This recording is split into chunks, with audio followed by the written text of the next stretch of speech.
mar haddaan cadkii helay madaxweynuhuna na siiyey ummadda Soomaaliyeed oo cadaalad fal xafiiskaaga ha tageen oo cadaalad fal anaga dib noo dhig hadda ribta waxaan leenahay ra'iisul wasaaraha haddaan hadda anagu aqoontaada ka taliyo ama sii waxeeyo Soomaalida qaar baa si kale u fasiraysa intaasaa kaa sheegtay wixii aad ahayd intaasaan ku raacsana waxaan ku leeyahay annaga Jubbaland aad ka soo jeedo ee maanta kursiga Jubbaland aad ka soo gashay la siiyey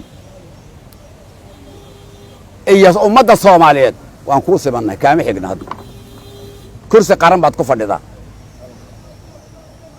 mar haddaan cadkii helay madaxweynuhuna na siiyey ummadda Soomaaliyeed oo cadaalad fal xafiiskaaga ha tageen oo cadaalad fal anaga dib noo dhig hadda ribta oo cadaalad ummadda Soomaaliyeed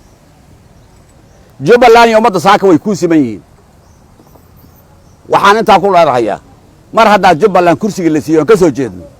sharafta Jubbaland baad huwantay Soomaali marka laga saaro amaan aad noo keenaysa waan hubnaa sida xasan sheegna ugu mahadnaqayno hana la yiraahdo ra'iisul wasaarihiina waa cadaalad yuu ka soo jeedaa marka Jubbaland buu ka soo jeedaa sharafta aan ka sugayno taa way wax kale aan ka rabna ma laha tasaddexaad madaxweynaha la shaqeey inaad la shaqeyna waan hubaa dabeecadaada naqana dhaqankaaga naqana ummadda Soomaaliyeed ha ku sinaato waxaan rabaa masjid kale inaan diro waxaan la hadlayaa baarlamaanka qaranka Soomaaliyeed labada gole ee baarlamaanka ee ra'iisul wasaaruhu uu ka soo baxay waa xildhibaan weli waxaan leenahay labada gudoomiye iyo labada gole ee baarlamaanka inta aniga la yaxamaan la xilliga soo meerbu madaxweynaha markuu khudbaynayay wuxuu codsaday in siday Soomaali hor ugu socoto aad ansixisaan ra'iisul wasaaruhu soo magacaabay soo bidan maqlin ilmaad rayaalo turaanturaha ku noqonine dalka idinka sharci dejin u ah ragga idan soo xulayna waa ragga hadda idan la hadlaya micirkay ka soo daateen maamul goboleedyada ka soo baxdeen ragga waa ragga idan soo dhisay weey